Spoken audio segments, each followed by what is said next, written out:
오늘은 왜 예수인가? 고난이 해석되면 더 이상 두렵지 않다라는 제목으로 로마서 8장 18절 말씀을 여러분들과 함께 나누기 원합니다.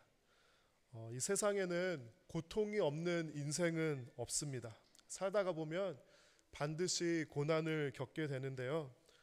인생을 고해라고 사람들이 표현합니다. 고난의 바다라는 뜻입니다.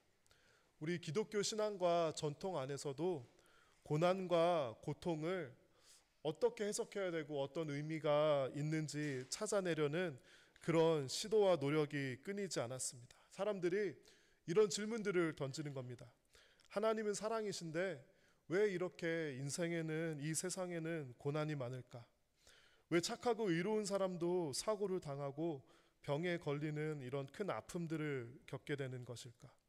이런 인생의 고난의 문제들에 대해서 하나님과 성경은 우리에게 어떤 답을 주고 있나? 왜 고난 앞에 때로는 하나님께서는 침묵하는 것처럼 그렇게 느껴지는 것일까? 이런 질문들을 사람들이 끊임없이 해왔던 것입니다. 그리고 사람들은 때로는 신앙이라는 이름으로 사람들이 겪는 고난에 대한 해석과 이유를 붙이고자 했던 그런 시도들이 있었습니다. 누군가 고난을 당했습니다. 누군가 큰 일을 당했습니다. 그런데 사람들은 자꾸 그 이유를 알고 싶은 거예요. 그 고난의 원인을 설명하고 싶은 거예요. 그래서 사람들은 고난 앞에서 고통을 당하고 있는 사람들 앞에서 때로는 이것이 누구의 잘못인지, 왜 이런 일이 일어났는지 그렇게 규명하고자 하는 그런 시도를 하는 사람들이 있고요. 또 때로는 이런 시도가 폭력과 위선의 모습으로 종종 나타납니다. 요한복음 9장에는 이런 말씀이 있습니다. 우리 1절과 2절 다 같이 한번 읽어볼까요? 예수님께서 걸어 나실 때 나면서부터 앞 못 보는 사람을 보셨습니다. 예수님의 제자들이 예수님께 물었습니다. 선생님, 이 사람이 이렇게 앞 못 보는 사람으로 태어난 것이 누구의 죄 때문입니까? 이 사람 때문입니까? 아니면 그 부모 때문입니까? 태어나면서부터 앞을 못 보는 사람이 있었습니다. 그때 이 사람을 보면서 다른 사람들이 참 잔인한 거예요. 그렇죠?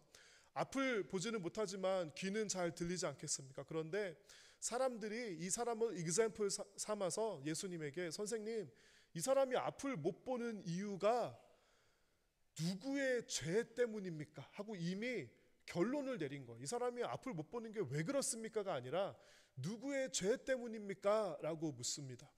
이 사람의 죄 때문입니까? 아니면 그의 부모 때문입니까? 이렇게 묻는 겁니다. 사람들은, 그 당시의 사람들은 어떤 고난이 있고 이런 장애가 있을 때 그것이 누구의 죄 때문이라고 그렇게 섣불리 결정을 내리고 그렇게 행동을 했던 것입니다. 그런데 예수님께서는 어떻게 말씀하는지 아시나요? 예수님께서 이렇게 말씀하십니다.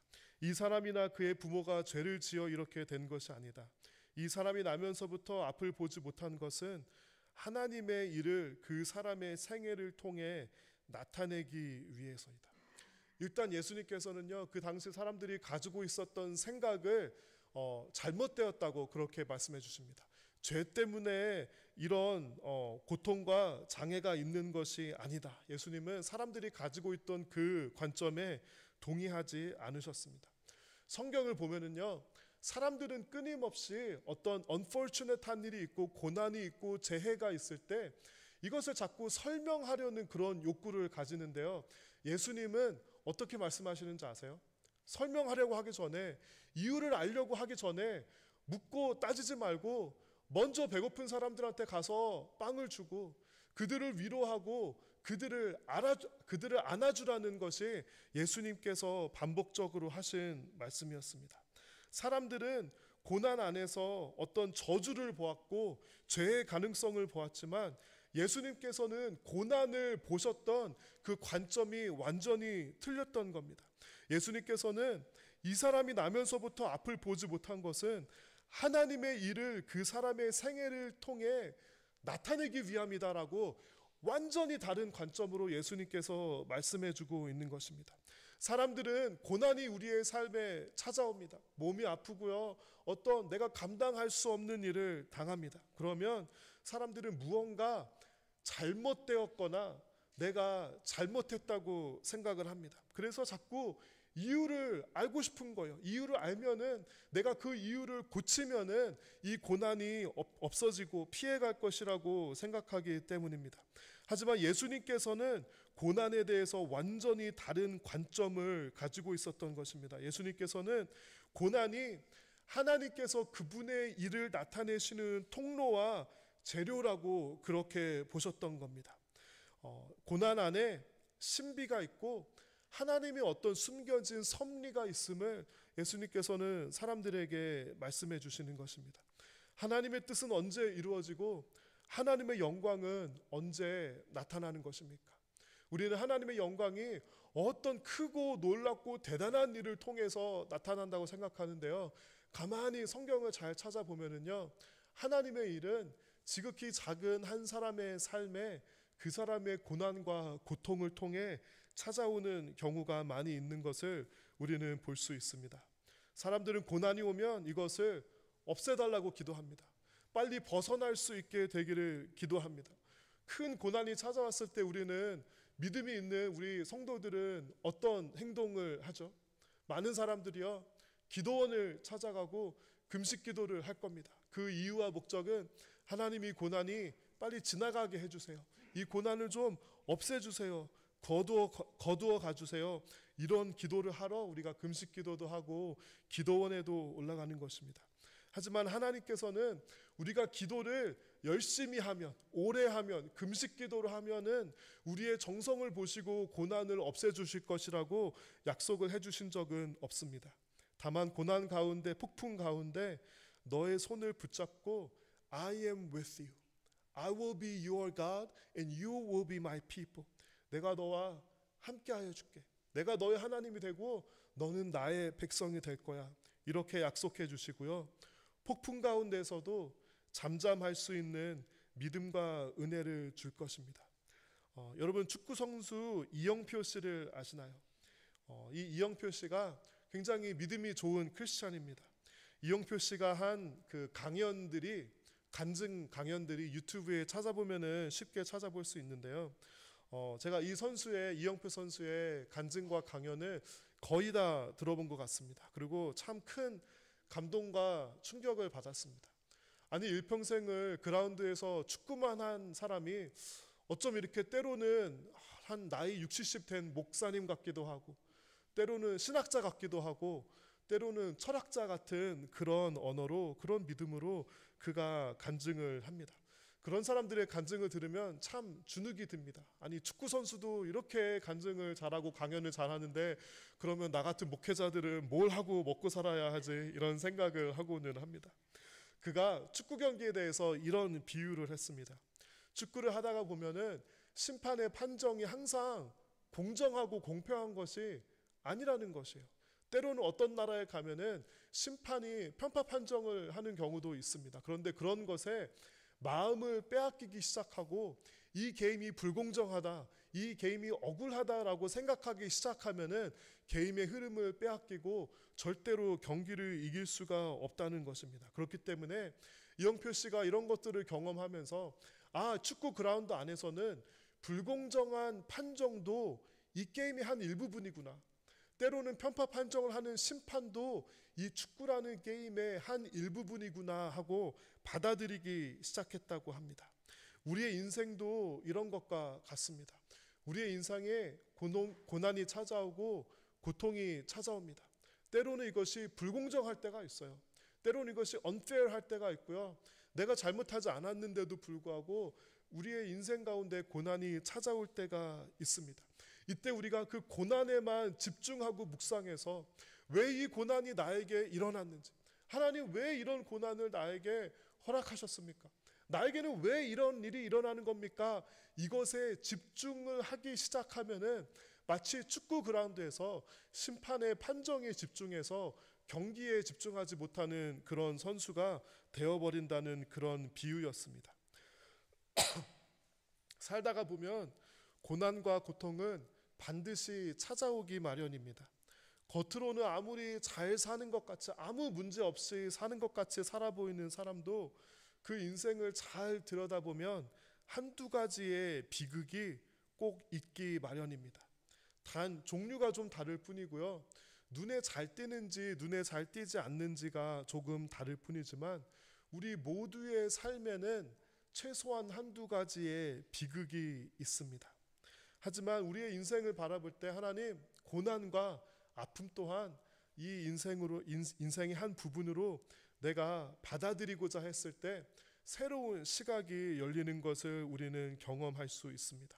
성경 기록을 찾아보면은요, 우리 믿음을 가졌던 성도들이 고난과 고통을 받아들이고 해석하고 하나님께서 가지신 뜻을 더 잘 알아내기 위해서 내 삶에 적용하기 위해서 노력했던 그런 흔적들이 성서에는 많이 드러나 있습니다. 그래서요, 그 사람들이 내린 결론들이요, 고난이 유익이다 이런 결론을 내리기도 하고요, 고난 중에 함께 하시는 우리 가운데 긍휼한 마음을 가지고 우리를 안아주시는 그런 하나님의 메시지들을 발견하고는 합니다. 성경에서는 예수님을 어떻게 나타내는지 아십니까? 사실 사복음서를 보면은 우리는 사복음서가 이렇게 다 비슷비슷하고 똑같다고 생각이 되는데요. 사복음서는 사실 어떤 그 복음서에 우리가 저자라고 할 수 있는 사람들이 썼을 때 가진 고유한 시각이 있었습니다. 그 중에 하나가 무엇이냐면요, 이 복음서를 썼을 때 이 저자들이 가진 시각 중에 하나는 바로 고난받는 하나님을, 이 고난받는 하나님으로 예수 그리스도를 나타내려는 그런 시각과 관점을 가지고 사복음서가 쓰여졌던 것을 우리는 볼 수 있습니다. 성경의 이 복음서에 보면은요, 복음서의 후반부는 많은 부분이 예수님을 고난받는 하나님의 모습으로 그려냅니다. 그는 사람들에게 미움을 받고요, 배신을 당합니다. 십자가를 지고 자신의 죄가 아니라 우리 모두의 죄를 다 짊어지고 십자가에서 피를 쏟으며 생명을 다하는 그 예수님께서 사람들에게 이렇게 말씀하셨어요. 너희는 십자가를 지고 나의 길을 따르라. 성서에서는 예수님을 고난받는 하나님으로 그려냅니다. 여러분, 그런데 한번 잘 생각해 보시기 바라요. 이 고난받는 하나님이라는 것은 참 아이러니컬한 겁니다. 잘 성립되지 않는 그런 표현입니다. 하나님은 전지전능하신 분이에요. 하나님은 능력이 무한하신 분이에요. 그리고 하나님께서는 이 세상을 창조하신 분이고요, 하나님께서는 모든 생명을 피조물로 창조하신 분이 어디에 와서 고난을 받으시는 거예요? 자신의 창조 세계에 와서 고난을 받으시는 거예요. 누구에게 고난을 받으시나요? 내가 창조한 사람이라는 피조물을 통해서 고난을 받는 거예요. 아니, 전지전능하신 하나님이 어떻게 고난을 받으실 수 있습니까? 천국에서는 영광에 둘러싸여 있던 하나님께서 어떻게 이 땅에 내려와서는 고난받는 하나님으로 기록되고 가르쳐질 수 있도록 자기 자신을 그렇게 허락하시고 드러내신 것입니까? 이 고난받는 하나님이 어떤 멋있는 유려한 표현 같지만 사실 우리가 조금만 생각해 보면은 성립되지 않는 수학 공식과 같은 것이 바로 고난받는 하나님의 모습입니다. 그런데 이 성경을 가만히 읽어보면은 예수님께서는 많은 고난을 받으시고요, 그 고난을 절대로 이상하게 생각하지 않으십니다. 그 고난을 피하려고 하지 않으십니다. 겟세마네 동산에서 하나님께 기도하실 때, 아버지여, 이것이 피할 수 없거든 이 고난을 내가 감당하게 하소서, 아버지의 뜻을 드러내게 하소서, 이렇게 예수님께서는 기도합니다. 그런 의미에서 우리가 예수님의 삶을 보았을 때 알 수 있게 되는 것이 무엇이냐면요, 하나님의 영광이, 하나님의 계획과 뜻이 예수 그리스도의 무엇을 통해서 나타났죠? 예수 그리스도의 고난을 통해서 하나님의 영광이 나타났고, 그분의 구원의 역사가 나타났고요, 그분의 뜻이 온 땅에 펼쳐지는 것은 바로 예수 그리스도의 철저한 고난의 시간들을 통해서 하나님의 뜻이 드러났던 것입니다. 그것이 바로 예수 그리스도를 통해 나타난 하나님의 고난의 뜻이라면 우리 성도에게 적용되는 고난의 뜻과 의미도 같은 의미를 우리가 찾을 수 있는 것입니다. 고난에는 몇 가지 종류가 있습니다. 첫 번째 고난은 내 잘못으로 인한 고난이 있습니다. 내가 잘못 판단하고 나의 죄와 나의 혈기 때문에 내가 겪는 고난이 있습니다. 내가 어떤 잘못된 행동을 함으로써, 물건을 훔치고 법을 어김으로써 내가 벌을 받게 되고 감옥에 되는 것은 하나님과는 별로 상관없는 고난입니다. 그것은 나의 선택으로 인해서 자연스럽게 따라오는 고난입니다. 그러므로 우리가 고난에 마주쳤을 때 사람은 항상 고난의 원인이 나에게 있다고 생각하는 사람은 흔치 않습니다. 그럴 때 우리가 가장 먼저 살펴보아야 하는 것은 이 고난의 원인이 혹시 나 때문에 나 가운데 있지는 않은가를 가장 먼저 우리는 살펴보아야 하는 것입니다. 두 번째는 내가 잘못하지 않았을지라도 내 주변에 있는, 내 가까운 데에 있는 나에게 영향력을 끼치는 다른 사람의 잘못으로 인해서 오는 고난이 있습니다. 누군가 잘못해서 그 결과가 나에게까지 이렇게 피해와 고통으로 나타나는 것입니다. 성경에 보면은요, 지도자가 잘못된 지도자를 만나서 지도자가 잘못해서 백성이 끊임없이 고통을 받는 이야기들이 성경에 보면 많이 나옵니다. 내가 주변에 있는 사람이나 직장 동료나 직장 상사나 내 주변에 있는 친구들을 통해서도 고통을 받는 경우들이 많이 있습니다. 그렇기 때문에 우리는 내 주변 사람들을 위해서 기도해야 하고요. 내가 속한 공동체를 위하여서 기도해야 합니다. 또 이제 다음 주에 일렉션이 다가오고 있죠. 여러분, 이 나라에 정말 좋은 지도자가 뽑힐 수 있도록, 또 단지 대통령뿐만이 아니라 이 나라에 세워지는 지도자들이 선한 마음을 가지고 믿음의 사람들이 될 수 있도록 우리 성도들은 관심을 가지고 기도하며 하나님께서 보다 더 나은 지도자가 누군지 우리는 분별하고 또 투표하는 그런 행위들이 중요합니다. 한편 하나님께서 주시는 고난이 있습니다. 하나님께서 주시는 고난에는 반드시 거기에 이유가 있고요, 목적이 있습니다. 하나님께서 주시는 고난은 하나님의 음성을 들려주시는 통로이고요, 그분의 뜻을 이루시는 도구이며 우리를 성장시키고 성숙시키는 훈련입니다.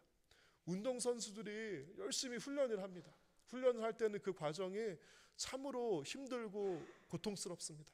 하지만 운동선수들이 열심히 훈련해서 아주 높은 레벨의 시합에 가서 좋은 결과를 얻고 그 포디움에 섰을 때, 그때 그 힘들고 어려웠던 훈련의 시간들을 후회하는 운동선수가 있을까요? 그렇지 않을 겁니다. 음악을, 우리가 악기를 다루고 어떤 분야에 최고의 경지에 이르는 것은 어마어마한 노력과 훈련과 고통을 요구합니다.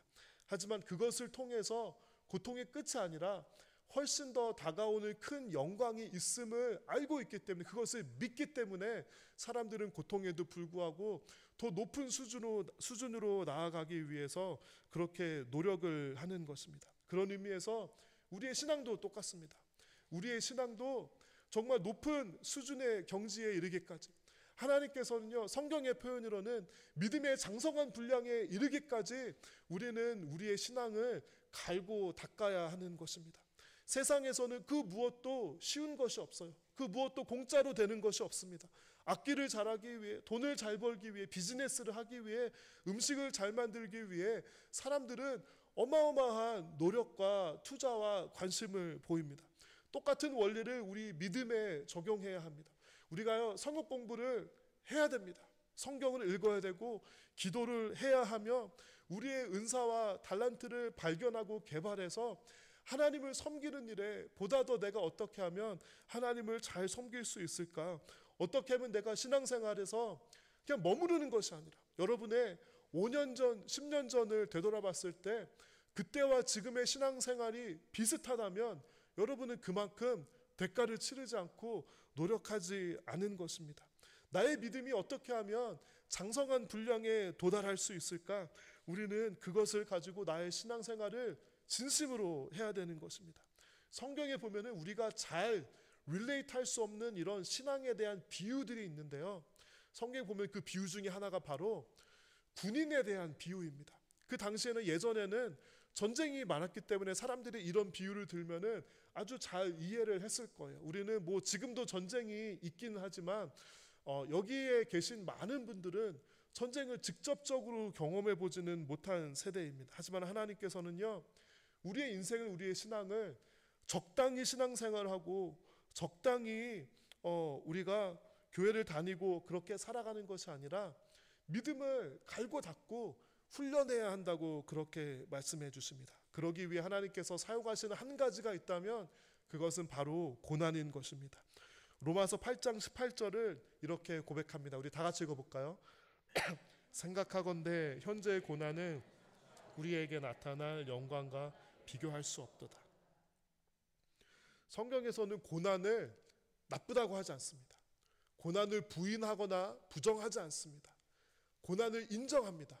현재의 고난은 장차 우리에게 나타날 영광과 비교할 수 없도다. 이 고난에는 연결점이 있다는 것이에요. 무엇에 연결되어 있죠? 장차 나타날 영광. 그런데 크기를 비교해 봤을 때 비교할 수 없도다라고 그렇게 말해주고 있습니다.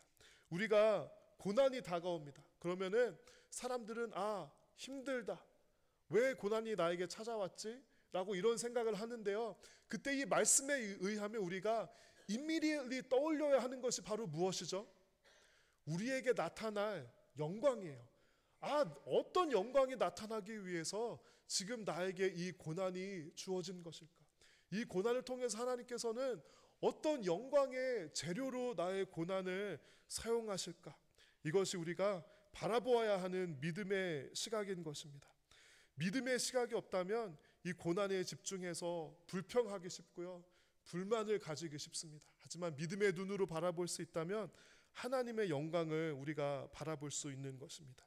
제가 예전에 어떤 가정에 초대받아서 가서 이제 식사하면서 이야기를 한 적이 있습니다. 제가 가끔 이제 설교할 때 예전에 미국에서 처음 왔을 때 고생했던 그런 이야기들을 했던 것이 좀 기억에 남으셨나 봐요. 그래서 그 가정에 가서 이야기하는데 알고 보니까 저와 비슷한 나이에 미국에 오시고 이런 비슷한 경험들을 하셨더라고요. 그래서 서로 이제 미국에 처음 와서 겪었던 일들을 이야기를 하면서 서로 이제 고생 배틀을 이야기한 적이 있습니다.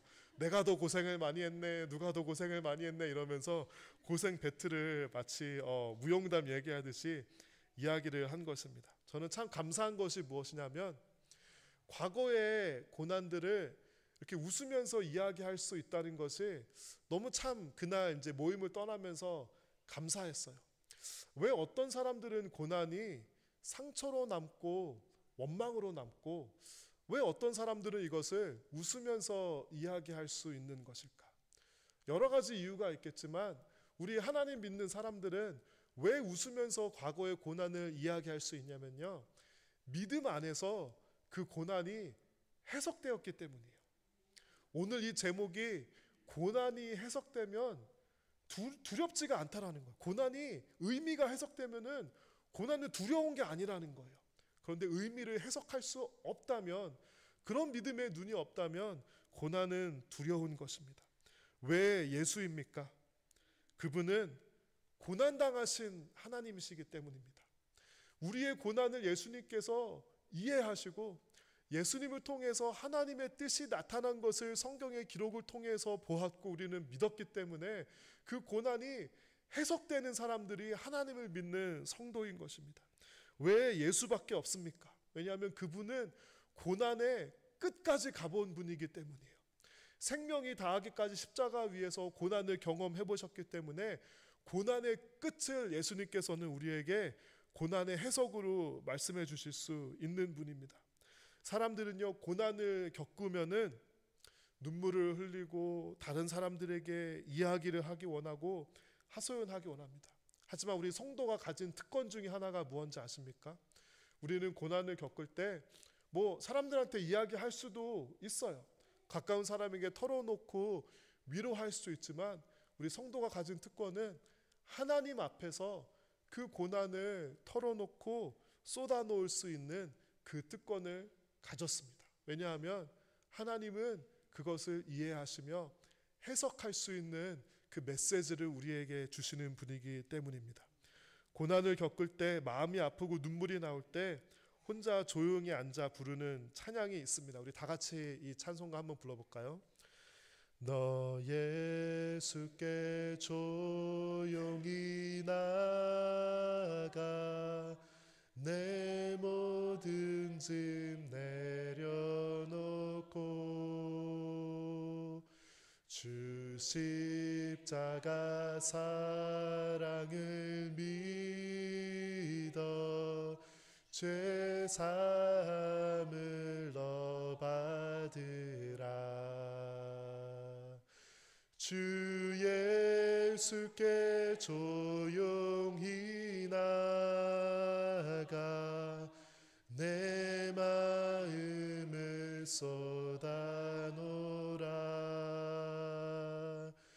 늘은 미리 보시는 주님 큰 은혜를 베푸시리. 고난을 겪을 때 예수님 앞으로 나아가서 여러분의 마음을 쏟아놓는 성도 여러분들이 되시기를 바랍니다. 그러면 예수님께서요, 은밀히 보시는 주님, 반드시 예수님께서는 보고 계시면서 그 고난을 통해서 큰 은혜를 베푸실 것을 고백하는 것이 바로 우리 성도의 믿음입니다. 여러분의 삶에도 고난을 겪었던 그런 순간들이 반드시 있었을 것입니다. 마음의 상처를 받고 이거는 어떻게 좀 감당이 되지 않는다, 절망으로 마음이 가득 채워진 그런 시간들이 분명히 있었을 것입니다. 제가 얼마 전에 목회자 수련회 가서 어떤 강사 목사님의 이야기를 들었는데 참 그것이 잘 잊혀지지가 않습니다. 보통 목사님들끼리 하는 얘기가 무엇이냐면 한국에 있는 교회보다는 이민교회가 참 어렵다라는 말씀들을 하시고요. 이 이민교회 중에서도 LA 다운타운에서 5년을 목회하지 않았으면은 고난이란 말을 하지 마라, 이런 속설들이 있습니다. 그런데 그 강사 목사님은 일본에서 목회를 하셨던 분이에요. 그분 이제 이야기를 들어보니까 이 LA 다운타운보다 더 힘든 곳이 바로 일본이더라고요. 일본 사람들은 참 한국 사람들을 많이 무시하잖아요. 일본에서 사람들이 살면서 거기서 살아남기 위해서 마음의 벽을 아주 높게, 아주 단단하게 그렇게 쌓아놓았던 것입니다. 이 일본 교회들에서, 일본에 있는 이제 한인 이민 교회들에서 일어나는 일들을 들으니까 참 마음이 먹먹해지는 겁니다. 제가 디테일하게 말씀드릴 수는 없지만 예를 들어 이런 일들이 일어납니다. 그 일본 교회 교인들은 사람을 잘 신뢰하지를 못한답니다. 그래서 교회에서도 사람을 신뢰하지 못하고 끊임없이 누군가 나의 위치를 빼앗거나 나는 다른 사람을 견제해야 된다고 생각한다고 합니다. 이분이 이제 일본 교회에 부임을 했는데 교인들이 도무지 마음을 열지를 않는 겁니다. 그리고 교인들이 이렇게 생각을 하는 거예요. 이 새로 오신 목사님한테 주도권을 뺏기면 안 된다. 그래서 교회의 모든 재직들은 목사님을 견제하고 목사에게 주도권을 빼앗기면 안 된다는 그런 마음으로 무장했다고 합니다. 그 교회에서는 소송이 난무해서 일본 대법원까지 올라간 소송 케이스가 몇 개가 있었다고 하고요.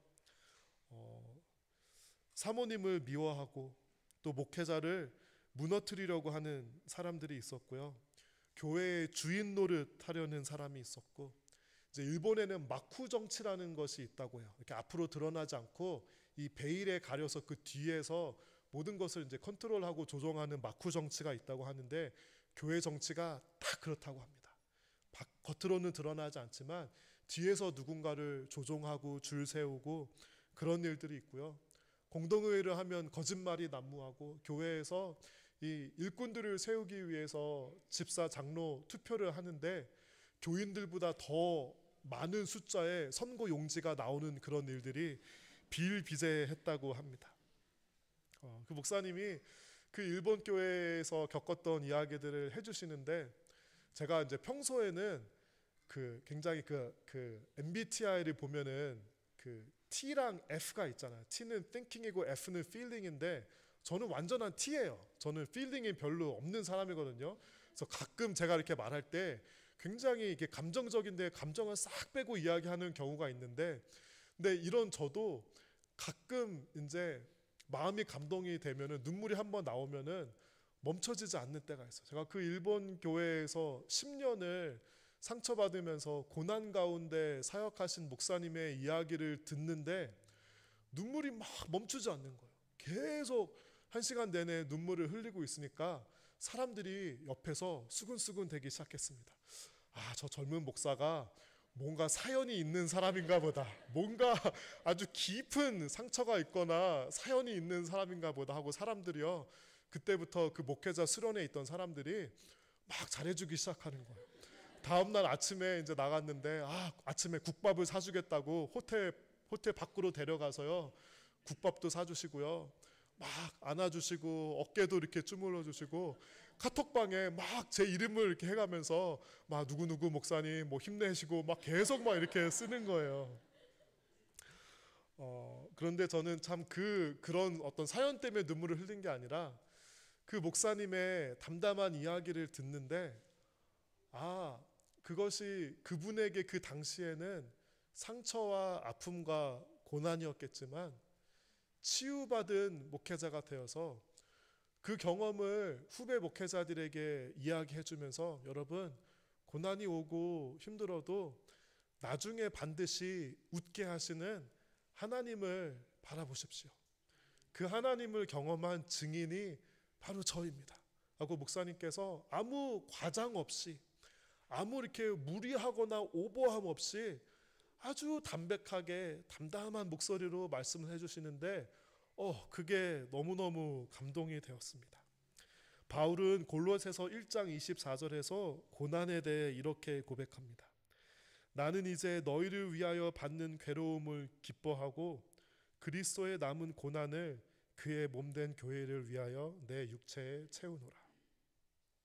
바울이 고난에 대해서 뭐라 그러죠? 너희를 위하여 받는 괴로움을 기뻐했다 그랬어요. 바울이 곰곰이 생각해 보니까 내가 받는 고난이 내가 잘못해서 받는 고난은 아닌데, 그가 선교 사역을 하고 전도 사역을 하고 교회 사역과 말씀 사역을 하면서 받는 고난들이 있었던 거예요. 근데 이게 무슨 고난일까 가만히 생각을 해보니까 사랑하는 성도들을 위해서, 교회를 위해서 받는 그 괴로움이라는 것을 깨닫게 되자 저 같았으면 솔직히 억울하거나 아니면 그래도 그냥 제 어깨를 두드리면서 그래 너 좀 그래도 괜찮은 목사야 라고 했을 것 같은데, 바울은 어떻게 하죠? 기뻐했다 그래요. 그 고난을 기뻐한 다음에 그리스도의 남은 고난을 그의 몸된 교회를 위하여 내 육체에 채우노라 라고 말씀해 주십니다. 그는 예수 그리스도를 십자가에 못 박혀서 그 고난을 100% 감당하고 돌아가신 그리스도로 보지 않고요, 그리스도에 남은 고난이 있다는 것을 깨달았어요. 하나님께서는 예수님께 고난을 감당시키셨습니다. 하지만 예수 그리스도께 100%의 고난을 감당시킨 것이 아니라 우리가 성도가 채울 고난을 성도들에게 허락해 주셨습니다. 그렇기 때문에 성도의 인생에도 고난이 찾아오는 거예요. 그의 몸된 교회를 위하여 내 육체에 내 몸에 채우노라, 그렇게 고백했습니다. 여러분, 이처럼 고난이 해석되면 무섭고 두려울 것이 아무것도 없는 것이에요. 바울은 이 고난을 해석했습니다. 해석되니까 기뻐할 수 있었고요, 내 육체에 남은 그리스도의 고난을 채운다고 고백할 수 있었습니다. 여러분의 삶에도 하나님께서 허락하신 고난이 분명히 있을 것입니다. 그것이 하나님께서 허락하신 고난이라면 우리에게 나타날 간증과 영광의 재료로 사용될 것입니다. 더군다나 그것이 성도와 교회를 위하여 받는 고난이라면 지금 받는 고난은 장차 나타날 영광과 비교할 수 없습니다. 다시 한번 여러분께 묻습니다. 왜 예수입니까? 그분은 고난을 받으셨기 때문입니다. 왜 예수입니까? 예수님 안에서 우리의 모든 고난은 해석될 수 있기 때문입니다. 왜 예수입니까? 그분은 고난의 끝까지 가셨기 때문입니다.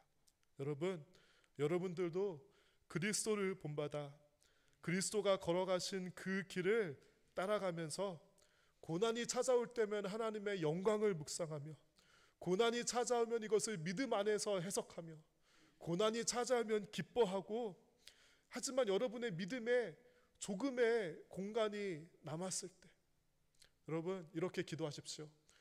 그리스도의 교회를 위하여, 성도를 위하여 그리스도의 고난을 내 몸 안에도 조금 채우며 살아가는 그리스도의 제자와 성도가 되겠습니다. 그렇게 고백할 때 여러분의 고난은 반드시 영광의 재료가 되며 결국에는 웃게 하시고 영광을 나타나게 하실 하나님의 섭리를 믿는 성도 여러분들이 되시기를 바랍니다.